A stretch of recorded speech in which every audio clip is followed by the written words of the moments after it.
Welcome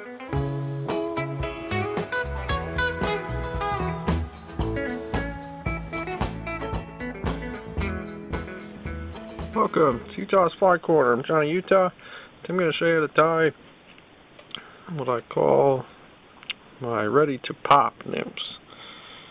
We're going to do one in claret. The hook I have in the vise is a Daiichi 1180. I'll do this one in a size 12. We're going to do it in claret. The thread I'm using is Uni 8/0 in black. I'm going to run my thread pretty quickly down to the back. For the tail of the fly and the body, it's going to be claret teal flank. With a teal flank feather, this is a nice big flank feather, but this marabou stuff here, take your scissors and chop it off, because we're going to make the dubbing, the thorax for that. I'll talk about that when we get to that. I'm just going to take some fibers here. For one this size, you want a dozen to 18 or so, 20. A good clump of fibers. I like that clump.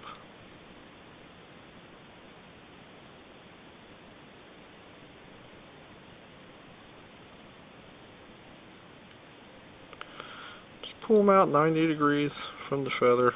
Get the tips even. They don't have to be completely even. It's a nymph. Dry flies, it matters if they're even. I like the tails to be about half the length of the body. I don't like real long nymph tails, especially on these flies.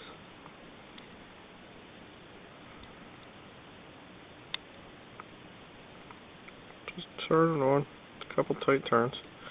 And just simply lift it up. Then we're tying the rib. For the rib on the fly, I like to use this Carnacin metallic blending filament. It's like a pearl filament. It's basically what I can equate it to is a piece of crystal flash with real fine sewing thread wrapped around it.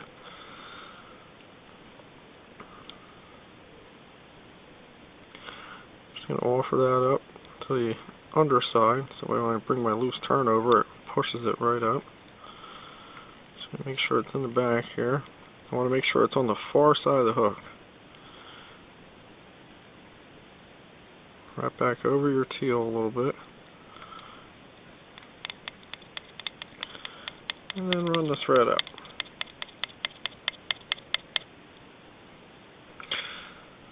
We're going to wind this the opposite way that you normally wind.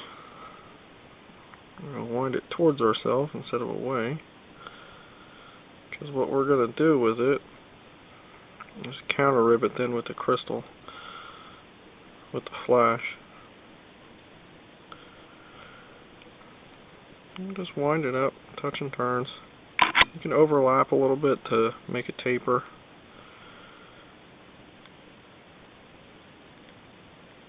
And just make sure that when you come over it, you catch it and keep the thread real tight and put a turn on the shank. That'll really lock it in, because you're winding it the opposite way that you're winding your thread. So it'll be a little tricky to catch it in, but if you use that method, it'll work out just fine. We're going to wind the rib.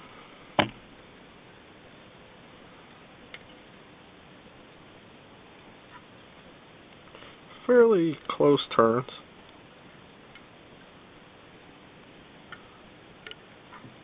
I like to just wind it around the thread. And you just bring the thread up nice and tight, and then just pull it back. That really ties it in. It's a quick way of tying it off. For the wing case, it's just a piece of foam. This stuff here.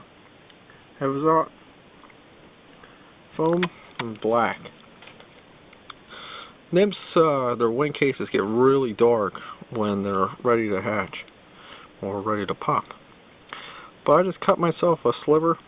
I don't want much, because when you pull this over, you want to keep it pretty thin, maybe half the gap's worth. want to keep it pretty thin because when you pull the stuff over, it's going to expand.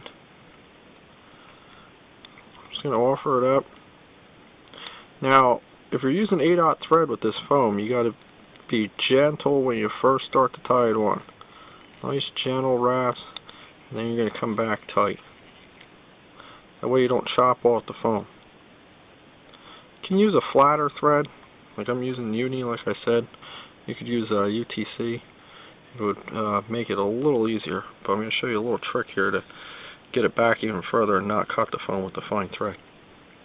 Okay, so now for the thorax of the fly, you're going to take that marabou from the bottom of the feather, and you're just going to hand mix it with claret STS dubbing, trilobal dubbing. You're going to end up with something that looks like this. That's the good stuff. I'm just going to dub it on.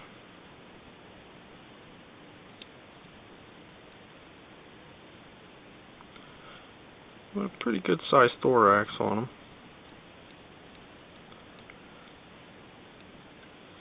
We're going to wrap this dubbing back over that foam a little bit.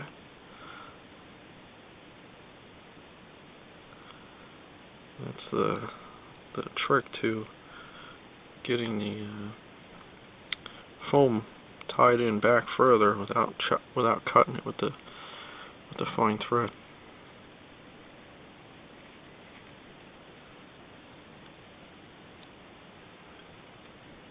Keep that dubbing relatively tight. Just make sure the foam stays on top after you wrap back on it. You need a little bit more dubbing.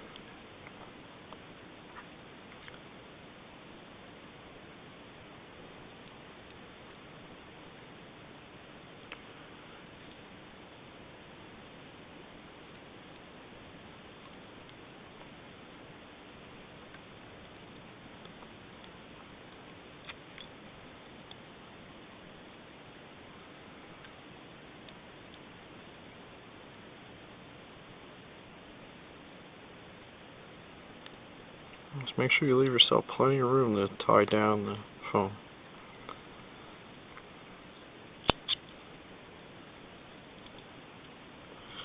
What I like to do is I just push all this dubbing out of the way before you bring the foam over. So when you bring the foam over, if you have a bunch of dubbing fibers on top, it's going to push them right in front of the eye. So we're going to bring this over. Now I don't want to squish it. I want to leave it pretty popped up. That's how you get the ready to pop. So I just want to get it on top, pinch it, and again, just bring the thread over, semi-loose, and when you're pulling down, just tighten, slowly start to tighten down. What that's going to do is it's going to stretch this foam. This foam is very forgiving for thin threads. It's going to stretch the foam. And bring it, thread right to the front, sneak your wraps in, bring your fine scissors in, line them right up with that hook eye, and take your time snipping this off.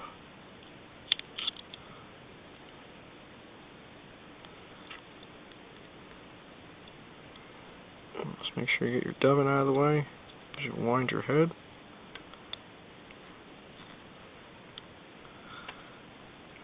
And then we're ready to whip finish.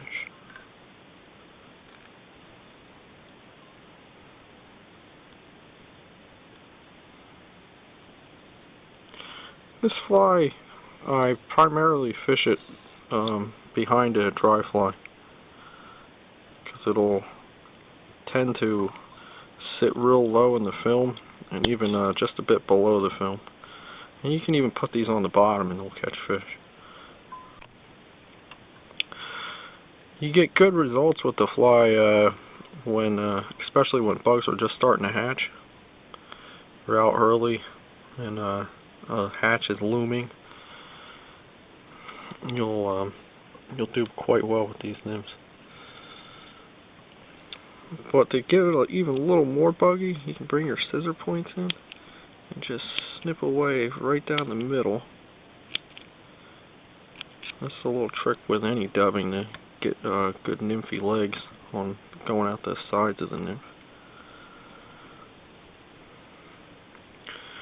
So what I like to do is I just come in with my finger and thumb. Anybody that's too long, basically even them up with the point of the hook, so they're only as long as the gap would be. You can leave them long. I've left them long sometimes, and the fish don't seem to care. But I think it just makes a neater nymph. They're not too long. But that's the fly. Just fish it behind a normal dry fly, like this one I would use. The claret one I'd use was ISOs around and stuff like that, and just fish this behind, and like this would be fish behind an ISO dry or anything like that. But tie them up in claret, do medium brown, and rusty color. They all of them really work well as droppers. Johnny Utah, my ready to pop nymph. Check me out at my site, www.utahsflycorner.com. Thanks for watching.